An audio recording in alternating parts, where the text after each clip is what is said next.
Hello everyone, welcome back to my channel. Before starting the video, please subscribe and keep watching for more detailed videos. It is a great stepping stone. I needed to see a sub 10. I needed to see winning, beating people. I took out some really big heads today. People who run 9.7 and 9.8. I am getting the confidence. It makes me really excited for not only today, but also for next week in Tokyo. This is what Noah Lyles said after the 100m race in Cilicia Diamond League. He came second behind Keishane Thompson 9.87s after overtaking Coleman and Kenny Benedict in the last 40m, clocking his first sub 10 of a season 9.90s. He was happy about it and must have been looking for another in Lausanne, which can be hard. How, you ask? A track and field fan took to their Exandel to post a concerning update for the Lausanne Diamond League. They wrote, "The weather in Lausanne DL is on Wednesday." Loudly, crying face posting a 10-day weather forecast of the Swiss city, while the forecast showed the sun shining upon the Olympic capital until Tuesday. The very next day, the day of the Diamond League, shows a 65% chance of the rain gods taking over.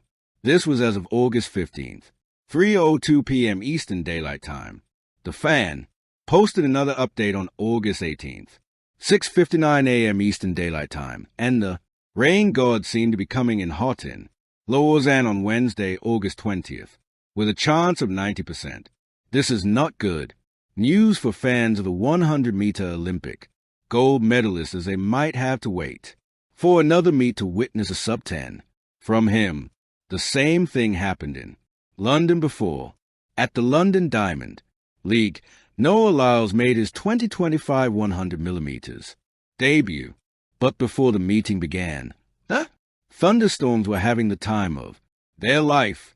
The Met Office had earlier warned that London, Cambridge, and the South Coast could see a month's worth of rainfall between 20 and 40 millimeters, 0.82, 1.6 in an hour. Though it was not as bad as it was feared, it was enough to make the tracks wet and slow down athletes. Oblique Seville won that 100m in 9.86 seconds, but no other athlete hit a sub 10. Big names like Lyles and Akin Simbine, the athlete who had not lost a 100m until then, clocked 10.00 second and 10.11 fifth respectively. And the risk is not only for Lyles alone, but for Team USA like Grant Fisher, Messiah, Russell, Anahal, and others as well, because the rain can also make the surface more prone to accidents, as a wet surface can easily make anybody fall. This is also going to make the 100m race not as interesting after Keishane Thompson also pulled out.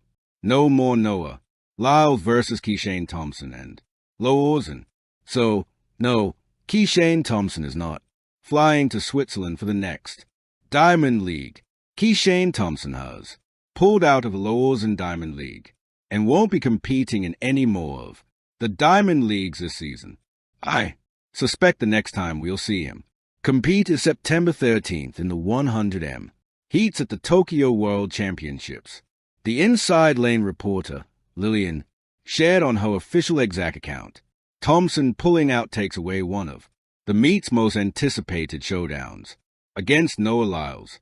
Their rivalry promised plenty of drama, especially since Thompson had narrowly beaten Lyles in Cilicia with a 9.87 to 9.90 finish. Lyles still is tough competition from Oblique Seville, but without Thompson, that narrative tension disappears, making the 100m race feel a bit less exciting for fans and casual viewers alike. The Lausanne Diamond League has always been a stage where champions sharpen their blades before the heat of global championships. It is fast, fierce, and often unforgiving.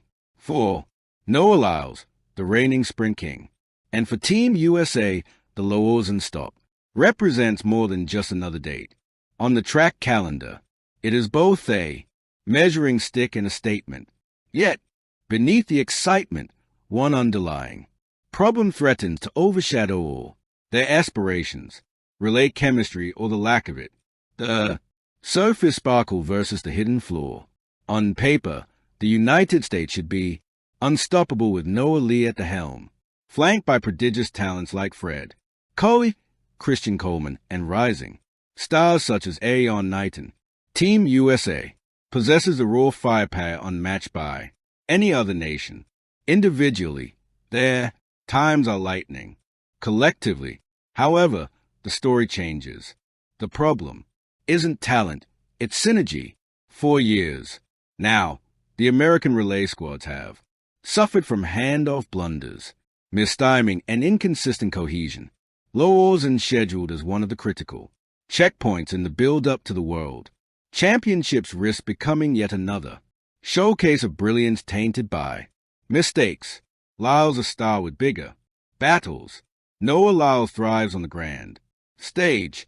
He relishes pressure, fuels himself on doubters, and never shies away from the spotlight. Yet even he can't outrun the one demon that has haunted Team USA for decades. The cursed relay baton. Fans remember the disappointments, the drop batons in the Olympics, the disqualifications at World Championships, the times when a team bursting with gold medal favorites limped home in fourth. Each failure chips away at the aura of American sprinting dominance. Lyles has made it clear that his goals extend beyond his own medals. He wants Team USA to reclaim its authority in the relays. But if Lausanne once again exposes fractures in the chemistry, the narrative will turn against him. No matter how fast he runs his individual races, Lausanne more than a tune-up, while the Diamond League is often viewed as a showcase rather than a life or death battle. Lausanne has historically carried symbolic weight. Athletes use it to gauge form, strategies, and psychological edges. For the Americans, it is where chemistry is tested under real pressure. The fear is that if baton exchanges falter here, confidence entering the World Championships will crumble. Rivals like Jamaica, Great Britain, and Canada smell blood. Unlike the United States, these teams may not boast the same individual dominance, but they thrive in what makes relays beautiful, the art of unity. The baton problem, old wounds, new urgency. Why does Team USA struggle in an event it should dominate? The answers aren't simple, but insiders often point to 3 recurring themes. Frequent athlete changes. With so much sprinting depth, selections change constantly. Athletes rotate in and out of squads, leaving little time to build rhythm. Individual over collective mindset. For American sprinters, individual glory often comes first. Training schedules prioritize the 100m and 200m, leaving relay practice secondary. Lack of consistency in training camps. Unlike some rival nations that dedicate weeks solely to relay work, the U.S. often treats it as a last-minute adjustment. Lausanne could either show that the Americans have learned from history or expose that the same problems linger. Lyles' growing role as leader. Noah Lyles isn't just the fastest man on the track. He is fast, becoming the spokesman for American sprinting. His charisma, honesty, and willingness to shoulder responsibility have endeared him to fans. But leadership comes with pressure. In Lausanne, Lyles will need more than speed. He will need to be the unifier, the voice calming nerves, and the spark that ignites trust among teammates. Fans may marvel at his sub 19.5 brilliance in the 200m, but in Switzerland, what might matter most is whether his outstretched hand receives and passes the baton cleanly. Thanks for watching.